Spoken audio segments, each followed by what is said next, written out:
redeemed and saved.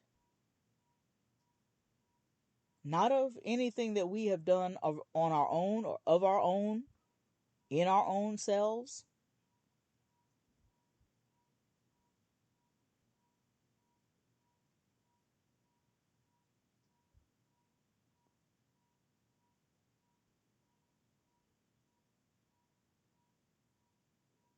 What if God asked you every time you asked for something, or when you were in dire need of something, are you worthy? Can you prove to me? Will you do the right thing?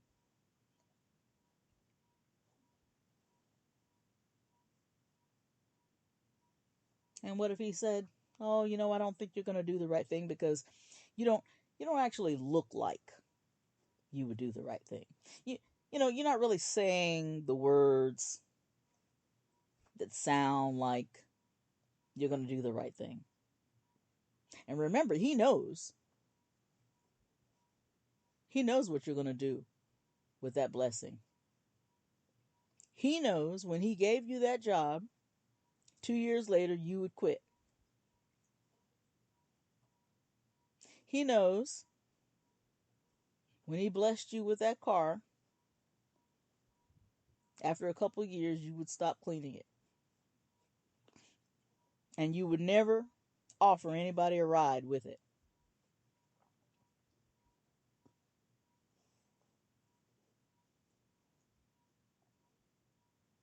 But God is so merciful. He is so full of grace and mercy and love, that despite what we might have done in the past, he is hoping, because faith is what? The substance of things hoped for.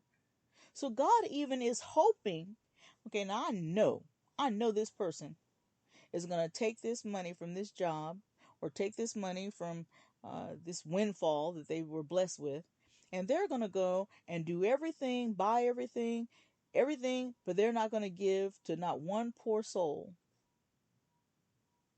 But maybe they might fool me. They might trick me up. They might just go ahead and do some right by somebody.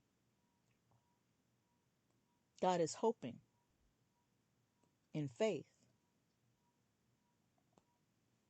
that you will be convicted at that moment and do the right thing. How often have we ourselves disappointed God?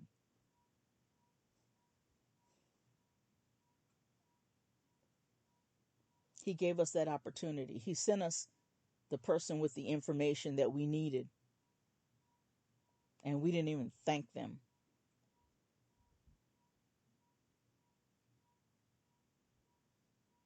He guided you to turn left instead of turning right. And did you thank him? Were you obedient? If you ask yourself, if you speak to yourself truthfully, have you always done what God has wanted you to do? Have you always done the quote right thing at the right time? Or have you turned up your nose or looked down your nose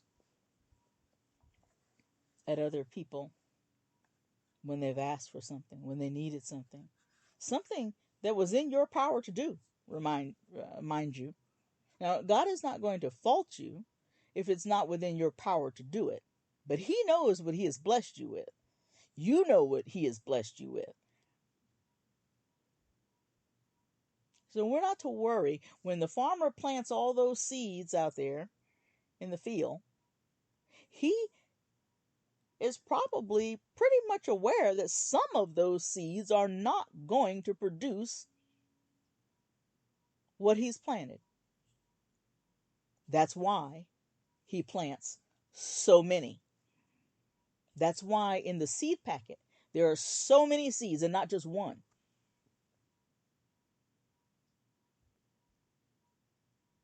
Because, again, the scripture says, cast your bread upon the waters, and in many days they will come back to you.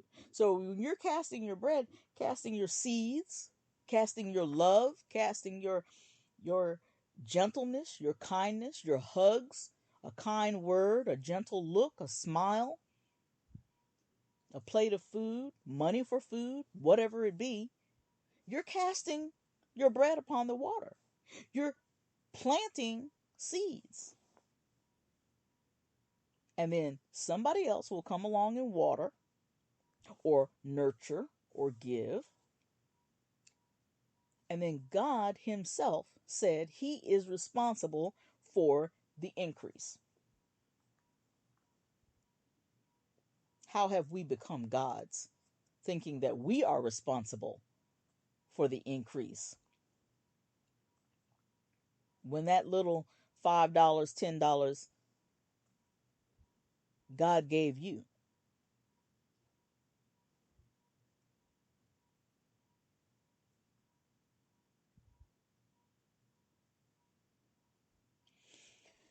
So, another question that I have had this week was back on the subject of the signs and signs of the times and so forth.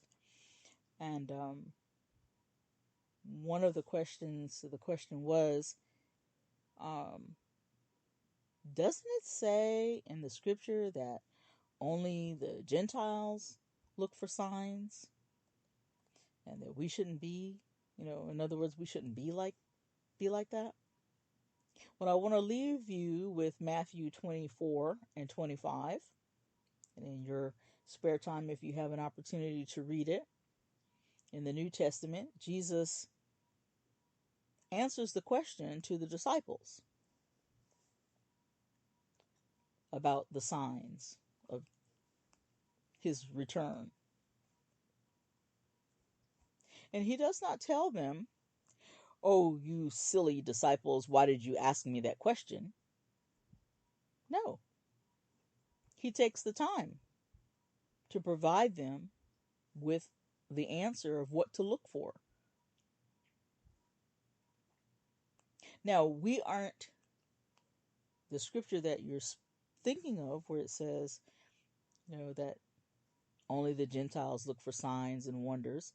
He was at that time speaking specifically about the Pharisees and the Sadducees with their man-made traditions and ideas of what they thought the Messiah should come doing: healing the sick, miracles. God is so when Jesus was saying that, He was saying, don't look for the Messiah based on, or don't think about who is the true Messiah based on signs and wonders or miracles. Because remember that Elijah faced off with the people who were worshiping Baal, and those people did signs and wonders. Remember that when Moses was facing off with Pharaoh, he would produce signs, and then some of his magicians would produce signs. And as it will be in the end times, when, again, in Matthew 24 and 25, Jesus speaks of the false prophets and the false messiahs. They will come doing signs and wonders because what? The Gentiles are looking for those signs and wonders. And that's what they're going to use to determine who the true Messiah is. But we should be looking for the signs that Jesus talked about. the information that is given to us in the book of Revelation.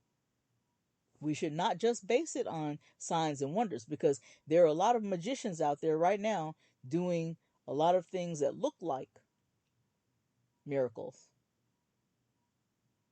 There are a lot of people out there right now who are talking about they have a miracle for this and a cure for that, and et cetera, et cetera. And they're not the real thing. So that's what he was warning about, was looking for those signs and wonders and not focusing on what the scriptures say about the signs that we should be looking for when it comes to the return of Christ, Yeshua, the Messiah.